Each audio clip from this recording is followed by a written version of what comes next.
Masyadong too early to say na ang Archers wala na, di ba?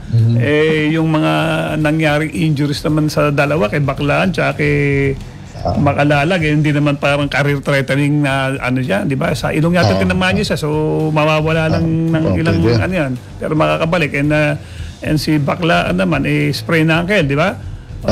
Pero siyempre yung mga risk na ganyan, mga injuries, nakahanda ang mga coach dyan.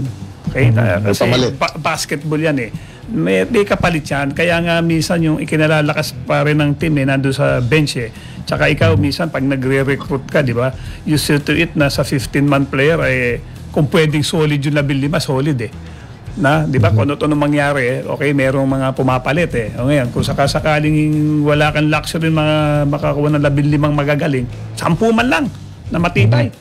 Di ba? O merong papalit na parang ang tingin mo hindi na wala kahit na sideline for a while dahil nagka-injury. And what do you expect pare sa UAAP? Lahat yan magagaling. Kahit last year 'di ba? Talagang talagang pinahirapan tong UP and Lasal ng mga ibang mga team sa babae. 'Di ba? Talagang pantay-pantay. I remembered pare yung UE nga under si Coach Jack, 'di ba? Di ba? Parang tumatap 4 na nga all of a sudden. Siyempre, minsan nangyayari na hindi they were not able to make it. Okay? Pero ngayon, nakikita mo nagsipag-improve ang team. Diba? Anim na teams.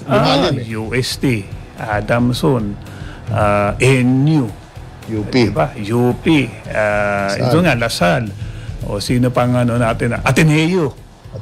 Diba? UE kahit pa paano, nandiyan pa, nalaban pa rin kasi magaling ang head coach ngayon ng UP. Sino pa hindi natin nabanggit? EPU. Diba? San Chambers yan. So yan, kung babalikan mo para yung last year o particular na itong UAP season, halos lahat yan, pag nakakalaban nila, lumalaban yung kalaban. Nagkakatalo na lang yan sa mga last 6 minutes ng fourth quarter. And ang Lasal sanay sa ganyan na dikitan. Naalala mo nga nung championship nung kanila ng UP best of yung nakaraan, di ba? Although they lost, kaya 2 years ago yung nung isa pa nung nag-champion sila, nagkakatalo sila last 2 minutes, last 1 minute. Last 2 minutes. Mula jumble, talagang hindi nag-iiwanan. Sanay sa ganyang klaseng laro si Lasal. And I'm sure si Coach Topics naman okay, yung kanyang binigay na parang karakter ng Lasal, okay, nandun na sa sistema ng kanyang mga players, okay. Kahanga-hanga lang itong naging performance kasi ni UST, okay, na they beat UP and now the Lasal, pero it doesn't mean na si Lasal alanganin na, di ba? Alanganin na. Babalik at babalik yan sa mga susunod na laro nila, okay? Para ipakita na sila pa rin ang isa sa mga kumbaga sa mga seeded teams dito sa UP. And siyempre, di ba, kailangan nila makabawi. Di ba?